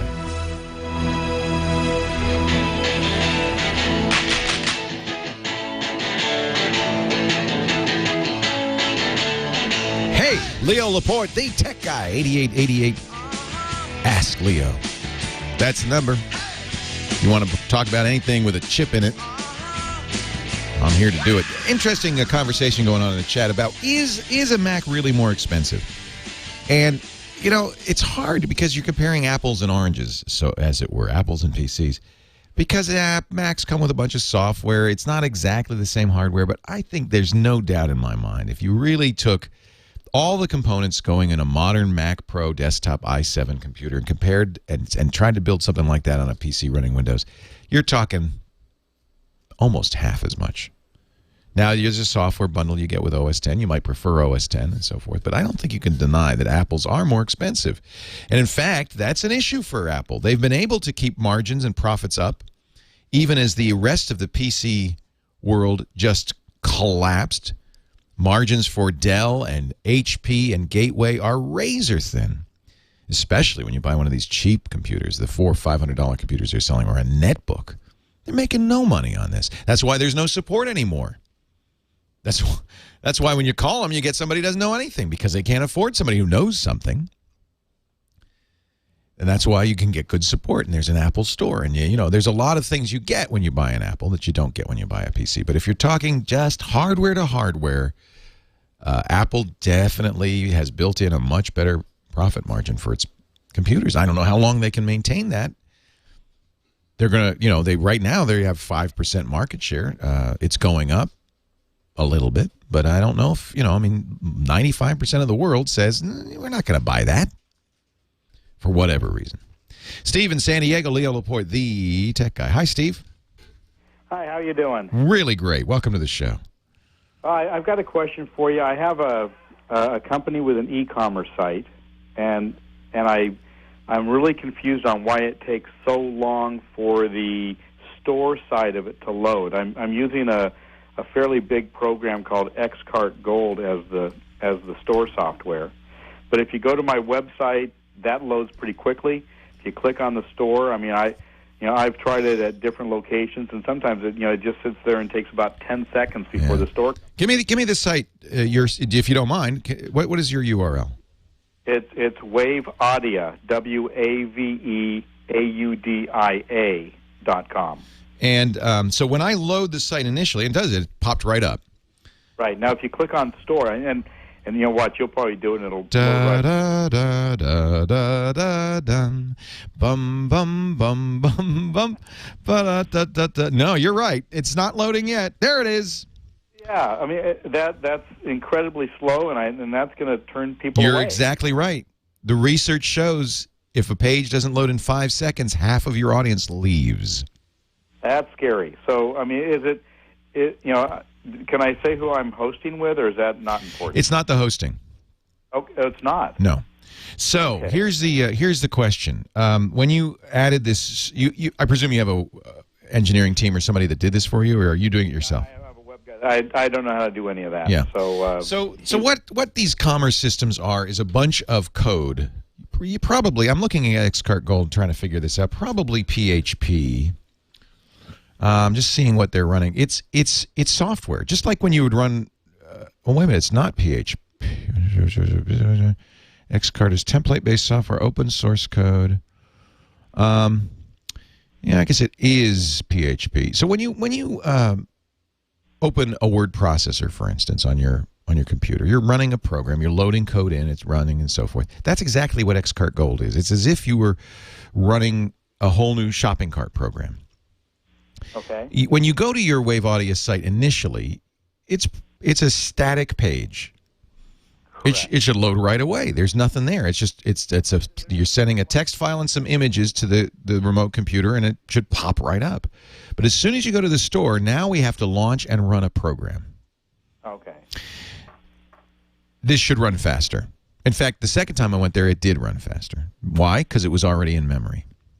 So I know, I've gone to other sites, when I buy things on the internet, and they come up fast, and they're great-looking sites on top of that. So I don't know, is it an Xcart Gold issue, or it is an engineering issue. It is probably not Xcart Gold. If Xcart Gold were that slow, they wouldn't have a business. Okay. So I think it's almost certainly the guy who installed it did not optimize for Xcart Gold. This is a fairly technical issue, and I go through it all the time. Anybody who has a website that's doing more than just loading a static page, it's easy. Anybody can load a static page. As soon as you're running code, you're accessing a database. It has to access a database. As soon as it's doing that, it's working the server hard. Now, it's a couple possibilities. It is true that you may have an inexpensive web host that is running you with 1,000 other companies on one machine, or that the machine itself is not very fast, or there's not much RAM. All of those things will impact this. Okay. But it could also be your web engineer. Maybe you're on a very fast machine. It's got plenty of RAM. Nobody else is using it. But your web engineer hasn't tuned your server for what it's doing. The MySQL is stock out of the box. Out of the box, the database program this runs on is a pig. It needs to be tuned. Okay. Apache, the web server, needs to be tuned. So you got to go to your web engineer and say, tell me, did you optimize this? This is too slow. Yeah. Only he can fix it. I can't fix it. He has to fix it. Okay. But it isn't it isn't necessarily just. I have to say, the second time I went there, it loaded really fast. Now that's partly because a million people just went to your site, and oddly enough, that you would think would make it slower, it didn't. So that to me is good news. It means you probably do have a fast enough server and enough RAM, because everybody who's listening to the show just went to your site. The thing loaded faster. It means the code loaded faster. So that's where it needs to be optimized. Leo Laporte, the tech guy.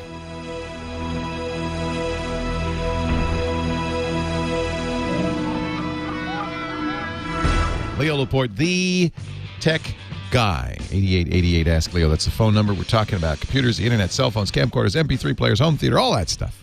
All the digital luxuries that are changing our world. Rick, Valley Village, California. Hi, Rick. You're next. Thanks for taking the call, Leo. But of course, hey, before I answer your question, Rick, I just wanted to mention, thanks to Lady in Montana in our chat room, she pointed me to an FAQ that says how to optimize XCart, and just a couple of little things that maybe our last caller could do.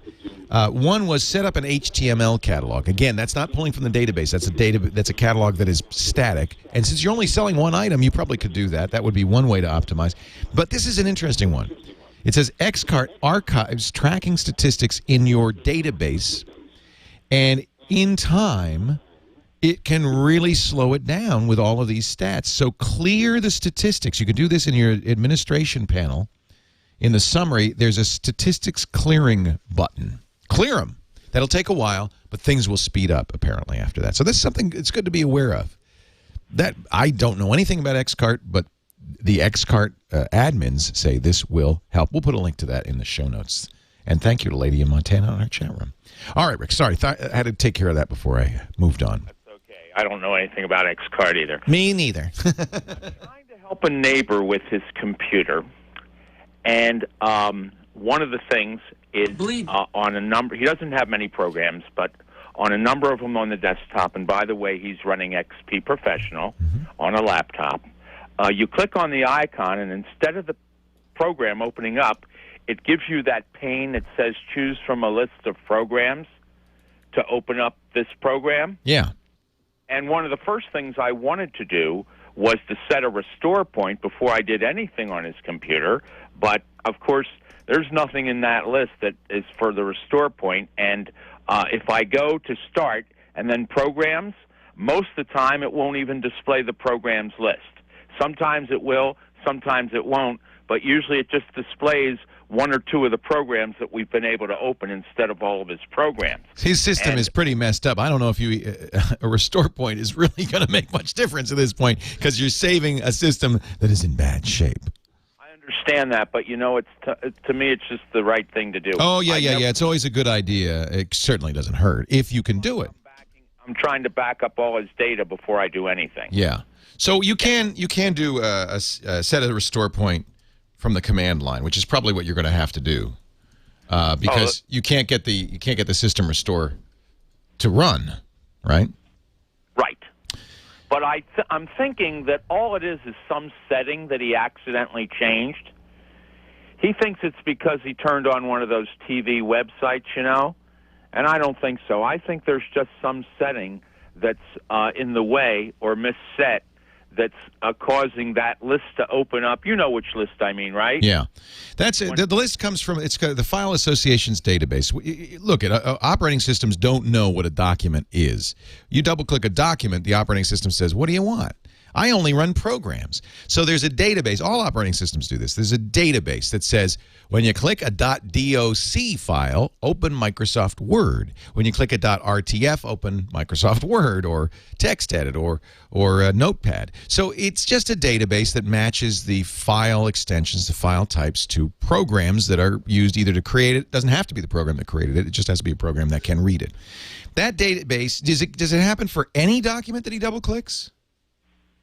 No, actually, some of the icons do open on the desktop. Do open the program they're supposed to. Okay, but some don't.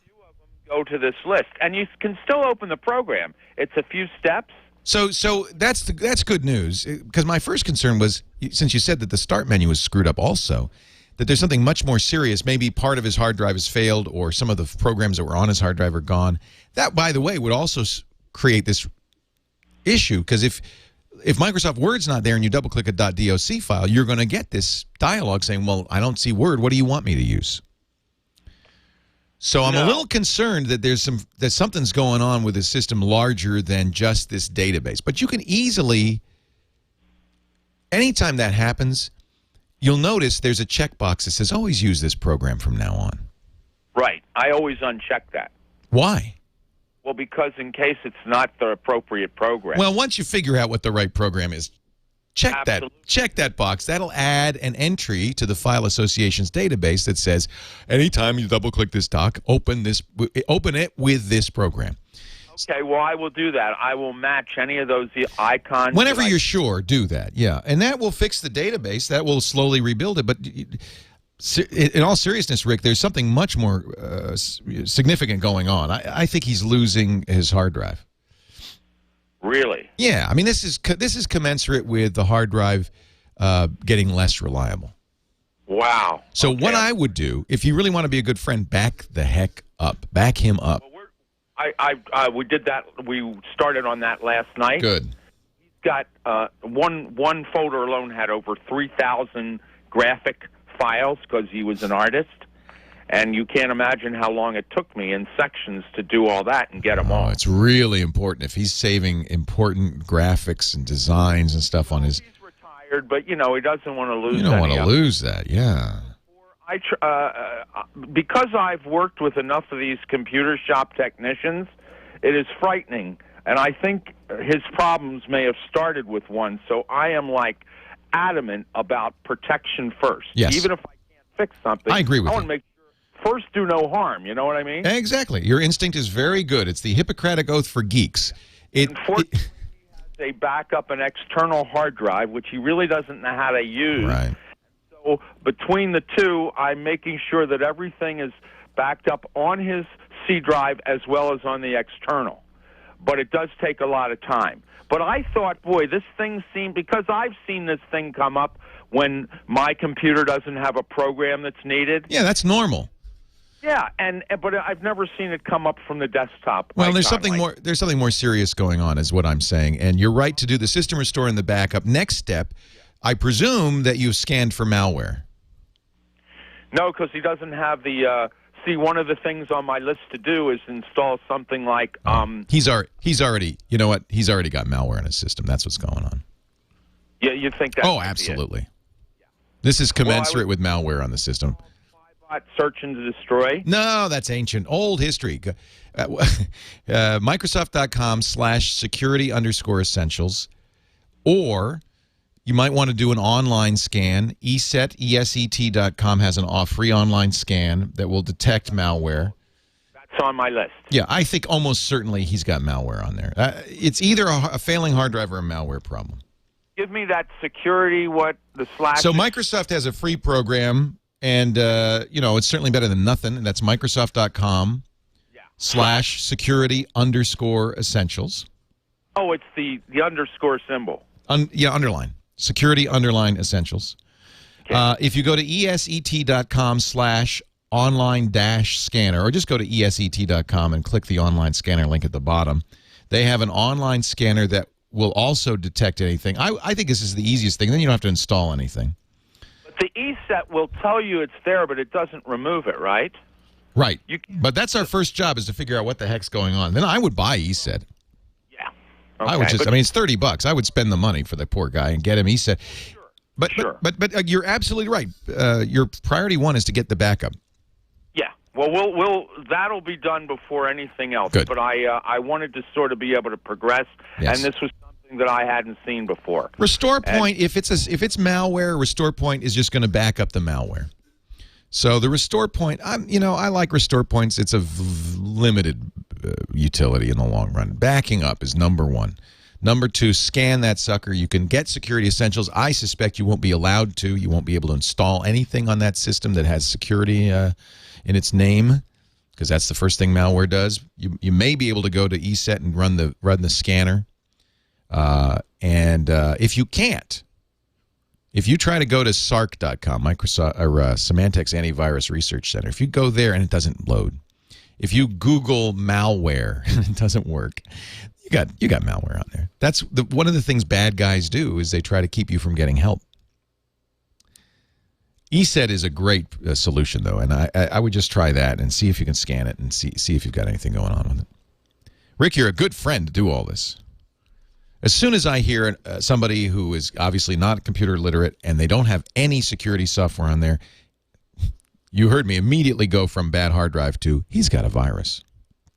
It's almost a given. He's got a virus. Ron's in Kansas City. Leo Laporte, the tech guy. Hi, Ron. Hey, Leo. Glad I was able to get through to you. Yeah, you just made it. Nick of time.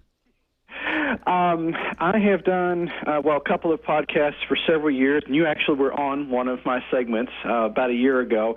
And I've had the chance to get into the video side, and I've got the audio side taken care of. I've got a Mackie mixer and the Heil mics and so on, but I'm not quite sure how to do the video side, and I want to proceed cautiously. All right, hang on the line. If anybody knows how to do that, I do. We'll tell you right after this. Leo Laporte, the tech guy.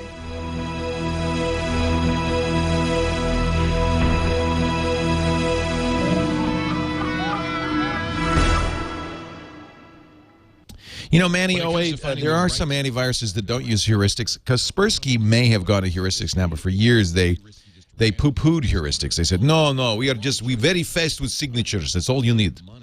Use signatures, and we are very fast. And they were. Kaspersky's super fast. That was always Dvorak's favorite. But I always thought it was a little odd that they said no heuristics. I think they've changed that. I think you're nuts not to have heuristics these days. And it's not a hard thing to do. The question is how good the heuristics are. You know, if you monitor system files, you could say we've got heuristics, because that's all heuristics is proactive monitoring for virus-like activity. There's heuristics and there's heuristics.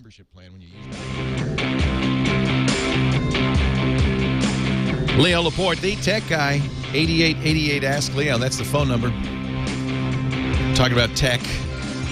Somebody in the chat room asked me about, there are a number of kind of alternatives to the iPad, other attempts at, I don't know if this is exactly a tablet, at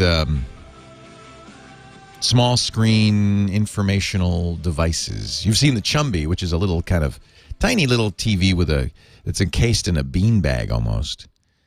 And then Sony's making something for $200 they call the Dash, as in dashboard. It doesn't have data entry, so it isn't really a computer. It's like a big Chumby. It's your Facebook, your traffic alerts. You can listen to internet radio, stuff like that. I think at $200, it's interesting. It could be a picture frame. It's an interesting product, but I'm not sure it's exactly right. I'd be more interested in see what HP and Dell and others do when they make their versions of the Slate. But you know who's going to really do an interesting job is Google.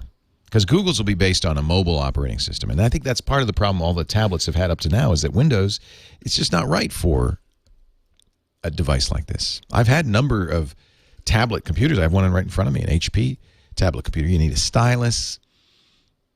Just, it seems to me that there's something else going on, and the tablet computers just didn't get it. And maybe it's the desktop operating system on these things. They need to have a specially designed operating system. So we're talking with Ron in Kansas City. He's doing an audio podcast. Wants to do a video podcast. The easiest way to do this is just YouTube. Okay. I mean, what is a podcast? A podcast is either audio or video show that's distributed via an RSS feed. So that means you can subscribe to it in iTunes or in the Zune Marketplace, and when new episodes come out, you automatically get them. That's a podcast. That's what it means. One of the reasons I don't like the term podcast is it's just a show. And your interest is in getting a show that people can get automatically if they want, or watch it on the web or whatever. Mm-hmm. What is the show about? Well, at this point, I've been asked by someone who has a show of, it's got a national audience to it, and they wanted me to do a segment for their show, and I'm just not equipped to do video. all you need is a tripod and a camera. I mean, look at all the people. iJustine is a good friend, and I just love her, and she's just very talented. If you go to iJustine.com, she does very successfully, does a lot of video shows on YouTube and other places. And you know how she records her stuff? With the iSight camera on her laptop. I mean, just not fancy. Which is not available anymore. But well, no, the built-in laptop camera is what she uses. Oh, okay. Now, I don't think that's the best way to do it. If I were you, I would get a cheap camcorder. Doesn't really matter much. Record it. Put it on a tripod. Press record. Get in front of it. Record. And then I would edit it. You can use any program to edit it. Final Cut. I think iMovie, if you have a Mac, iMovie's fine. It comes free with the Mac. Yeah, my Mac Mini, so that'll do just fine. That was another thing I wasn't quite sure how to proceed on some of this, and I've been looking for days researching. I thought, you know what, I'm just going to call Leo and cut to the chase. Yeah. Actually, I'm looking at this. Justine is in high def now, so I'm thinking maybe she actually got a camcorder finally. But she, for a long time, just did it on a laptop. You don't need anything fancy. And then, so now we've got a video. I like YouTube because, first of all, that's where the audience is. And Google searches it really well. So make sure you could use, a lot of text in the description and the names so people can find it. Make sure your name's in it, the subject matter's in it, that kind of thing. Just like any website, you want to make sure Google indexes it properly. People can subscribe to your YouTube channel, which often is all people really want to do. They just, whenever there's a new one, YouTube says there's a new one. If you want people to get it on their iPod or a portable device like the Zune, then you do need to make an RSS feed for it. Okay. There's lots of ways to go about that. You could certainly do a WordPress blog. There's plugins for podcasting that will make that easy. Libsyn is another good resource here, libsyn.com. They charge no more than $30 a month for unlimited bandwidth. They charge you for storage only. And they will, if you create a Libsyn account, when you create a blog posting, it automatically makes an iTunes-compatible feed. You could use FeedBurner to turn your YouTube feed into an iTunes-compatible feed as well. FeedBurner.com. It's a Google service. Okay. So there's the little bit at the end is how to turn this into an RSS feed. The rest of it's very easy. You get a camcorder, you record it, you edit it, you put it on YouTube. That's where everybody's going to see it. And then you need to make an RSS feed out of it. That's what makes it a podcast as opposed to just subscribable video on YouTube. Okay, and that's a big help because for years I've done volunteer work at a church where we had the time-based correctors and the commercial. You don't need all that, yeah. But it's getting down to the level that that I can do this. Yeah, Podcast Machine, I think is that a word they're telling me in the chat room? I think that's a WordPress plugin that will make this a lot easier for you. Libsyn is great. YouTube is the future, but really the production part has become very easy because of consumer-grade camcorders and computers. You don't need to be a time-corrected. We don't know. Justine doesn't know from time code. She doesn't know SMTP. What is it? SMTPE. She doesn't know that. She doesn't need to know that. She's got millions of viewers. Okay. All right, well, that gets me started in the right direction. And because I found a camera, it's a Canon, because a ZR960. I'm looking to start just fairly basic until I kind of... Perfect. That's all you need. You don't really need to spend a lot of money on that. Now, there are others. Chat room's also suggesting blip.tv, which is another great place. I like YouTube just because that's where the audience is. But there are sites like Blip TV that will, again, this is all for free. We'll do the internet part of it for you. I looked at trying to use maybe one of those the flip video cameras, but I didn't get a sense that they were going to be that good to do this kind of thing. No, they're fine. Well, it depends on what you're. Look, at internet video, it looks bad, so it doesn't really matter. Flip is fine. I like the Canon ZI-8. That's a great camera. That does one of the advantages it has over the Flip is the video. Look, the video on either one is okay, not great, but okay. But and even though it says HD, remember, a little chip doesn't mean anything. Exactly makes some great cameras, but look for one that has a microphone jack so you can use better audio, because audio is important. People ignore that. Hey, Ron, thanks for the call. Thank you all for listening. Leo Laporte, the tech guy. Have a great Geek Week.